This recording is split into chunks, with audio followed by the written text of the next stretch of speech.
반갑습니다. 오늘부터는 우리가 중간고사, 그러니까 1차 고사 대비 문제풀이를 한번 해보도록 하겠습니다. 이 문제는 선생님과 매일 하는 1일 테스트 문제 가운데서 우리 친구들이 가장 많이 틀렸던 부분을 중점적으로 선생님이 설명합니다. 그러니까 잘 듣고 우리 친구들이 틀렸던 부분이니만큼 다시 한번 꼭 스스로 풀어보는 그런 시간 갖도록 했으면 좋겠습니다. 1차 함수와 1차 방정식부터 도형, 평행사변형까지의 범위를 선생님이 문제풀이를 하니까 잘 보시고, 가능하면은 우리 친구들이 조금 어려워하는 문제들 위주로, 많이 틀렸던 문제들 위주로 낼 테니까 한번 잘 보기를 바랍니다. 자, 그럼 문제를 한번 풀어보도록 하겠습니다. 칠판 보세요.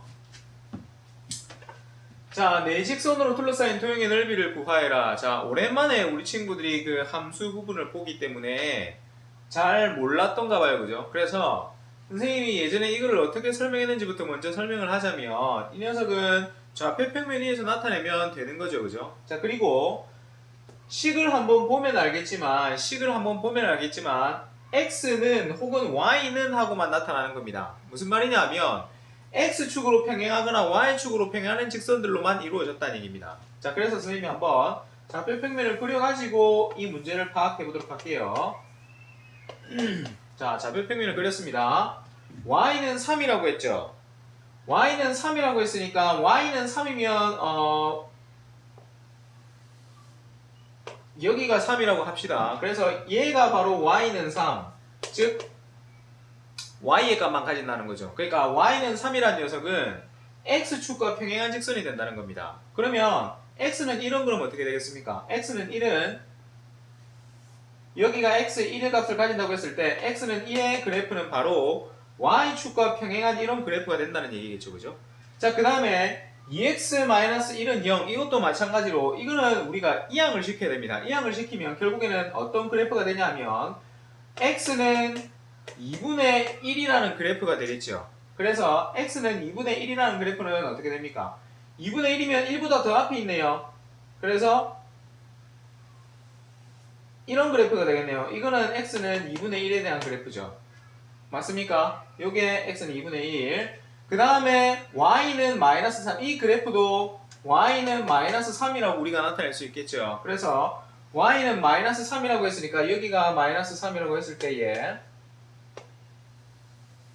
이런 그래프가 됩니다. 맞습니까? 자, 그렇다면은 요 4개의 그래프가 공통적으로 만들어내는 도형이 바로 이렇게 생겼죠. 이렇게 생겼죠. 그죠? 직사각형 모양으로 생겼다. 그죠? 이 녀석의 넓이를 구하는 게 문제입니다.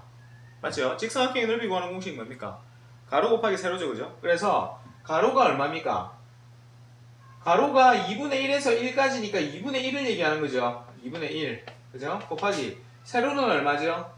3에서 마이너스 3까지니까 6이죠. 6. 그래서 우리가 구하고자 하는 도형의 넓이, 이 녀석의 넓이는 바로 3이 된다라고 할 수 있는 겁니다.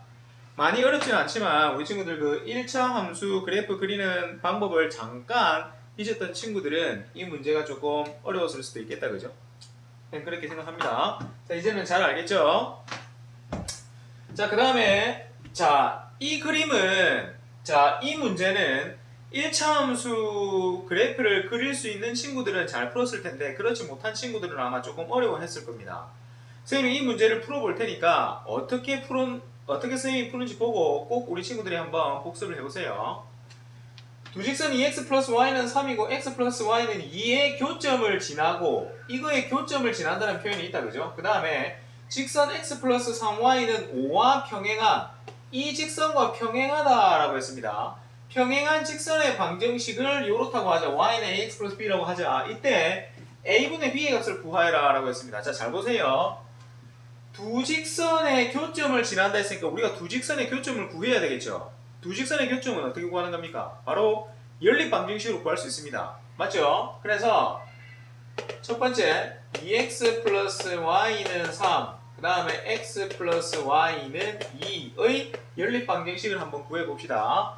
자, y를 소거시켜주는 게 낫겠죠? 마이너스 해버리면 x가 되고 1. 그러면 x가 1이면 y도 1이 되겠죠. 여기다 대입시키는 거니까 그죠? 그래 따라서 1,1을 지난다는 얘기입니다. 뭐가 지납니까?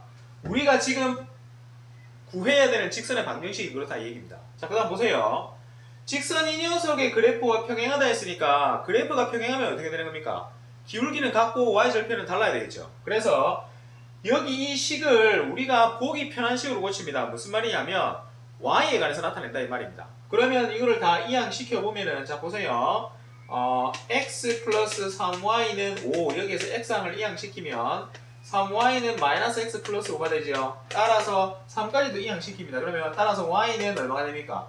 마이너스 3분의 1x 플러스 3분의 5 이렇게 되겠죠. 여기에서 기울기가 같다는 얘기입니다. 마이너스 3분의 1이라는 얘기입니다. 우리가 구해야 되는 직선의 기울기가. 그러면은 y는 마이너스 3분의 1x 플러스 b인데 이 식이 바로 요 점을 지난다. 1,1을 지난다 했으니까 점을 지난다는 표현이 있을 때는 관계식에다가 대입을 해서 우리가 문제를 풀었죠. 그래서 한번 대입을 해볼게요. 대입을 하면은 1은 마이너스 3분의 1 플러스 b 이렇게 됩니다. 따라서 b는 얼마가 됩니까? 바로 3분의 4가 되겠죠. 됐습니까? 그러면은 우리가 구하고자 하는 a의 값이 바로 마이너스 3분의 1이었고 b가 바로 3분의 4죠. 그러면 a분의 b의 값을 구하라 했으니까 자 a가 얼마라고요? 마이너스 3분의 1 b는 얼마라고요? 3분의 4 하면은 마이너스 있으니까 마이너스 붙여야 되겠죠. 그 다음에 보세요. 우리가 번분수는 안에 거 곱하기 분의 밖에 거 곱하기잖아요. 그죠? 그래서 어떻게 할 수 있냐면 분모의 분모와 분자의 분모를 약분할 수 있습니다. 무슨 말인지 알겠습니까? 분모의 분모와 분자의 분모를 약분할 수 있습니다. 그래서 약분하게 되면 얼마가 됩니까? 마이너스 4가 되네요. 마이너스 4. 확인해 볼까요? 이렇게 곱하면은 3이죠. 3. 그 다음에 이렇게 곱하면은 12였죠. 그래서 3분의 10이니까 4 나오잖아요. 그죠? 그래서 마이너스 4가 우리가 구하고자 하는 a분의 b의 값이 되겠습니다. 이어서 우리 3번, 4번 문제도 같이 한번 풀어보도록 하겠습니다. 한번 칠판을 보세요. 자, 다음 평행사변형 ABCD에서 x의 값을 구하라 해서 지금 이거의 값을 구하는 문제입니다. 맞죠? 자, 이 문제를 풀기 위해서는 우리 친구들이 합동인 삼각형 두 개를 발견을 해야 됩니다. 자, 이 그림이 평행사변형이라고 했죠. 그러면 한번 생각해 봅시다. 평행사변형의 뜻이 뭐였죠? 두 쌍의 대변이 평행한 삼각형이 평행사변형이죠. 그러면 두 쌍의 대변이 평행하기 때문에 AD와 BC가 같은데 지금 BF는 BC의 연장선이라 할 수 있겠죠. 그래서 요 두 변이 평행하기 때문에 동의각과 억각의 크기가 같을 겁니다. 맞죠? 자, 그 다음 보세요. CD가 지금 이등분돼 있죠. 여기가 바로 제일 큰 힌트입니다. 이 두 변이 똑같이 나눠져 있고 그 다음에 억각의 크기가 같죠? 억각의 크기가 그 다음에 어떻게 됩니까? 뭐가 똑같습니까? 막복지각의 크기도 같죠? 맞아요. 그래서 지금 여기서 보면은 A, B, C 자 여기에 선생님이 E라고 할게요. 그래서 삼각형 AED와 삼각형 CFE는 합동이죠. 합동. 무슨 합동입니까? 바로 ASA 합동이 되겠죠. ASA 합동. 왜냐하면은 억각의 크기가 같고 막곡지각의 크기가 같고 그 다음에 변의 길이가 같기 때문에. 맞습니까? 그래서 ASA 합동이 됩니다. 자, 그러면 봅시다. 이 두 삼각형이 합동이라고 했으니까 합동은 모양과 크기가 똑같은 거잖아요. X를 구하기 위해서는 BC의 길이는 우리가 알고 있죠. 얼마입니까? 9죠. 평행사변의 성질에 의해서. 그 다음에 여기의 길이가 또 얼마란 얘기입니까? 여기의 대응변은 여기죠. 여기. 그러니까 여기도 9라는 얘기 아니겠습니까? 그죠? 따라서 우리가 구하고자 하는 X의 값은 18이라는 것을 알 수가 있습니다.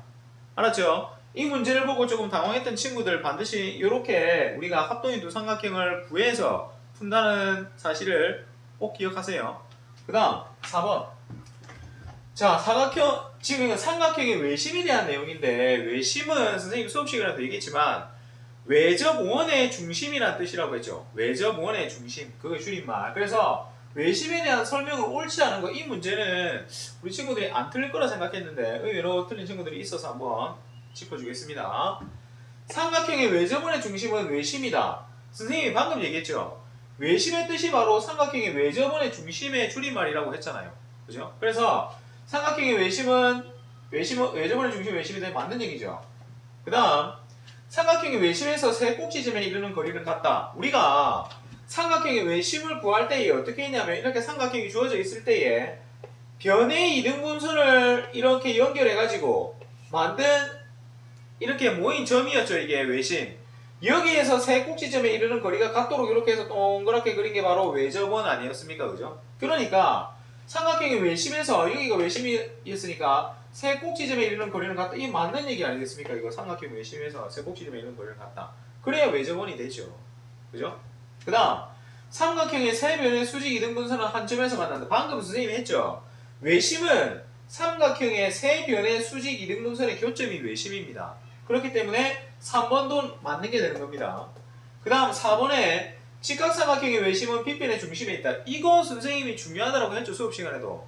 이게 출제 빈도가 높다고 했습니다. 그래서 직각삼각형의 외심은 빗변의 중점에 있습니다. 이거 맞는 얘기죠. 직각삼각형의 외심은 빗변의 중점에 있습니다. 중심. 자, 그 다음에 둔각삼각형의 외심이 삼각형 내부에 있습니까? 틀렸죠? 둔각삼각형은 삼각형의 외부에 있는 거죠. 외부. 그래서 여기서 옳지 않은 건 바로 5번이 되는 겁니다. 5번.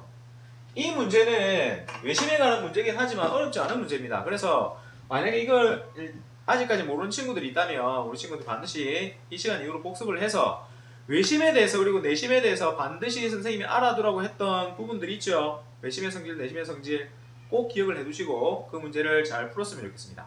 아셨죠? 자, 그럼 선생님은 다음 영상에서 또 뵙도록 하겠습니다. 수고했습니다.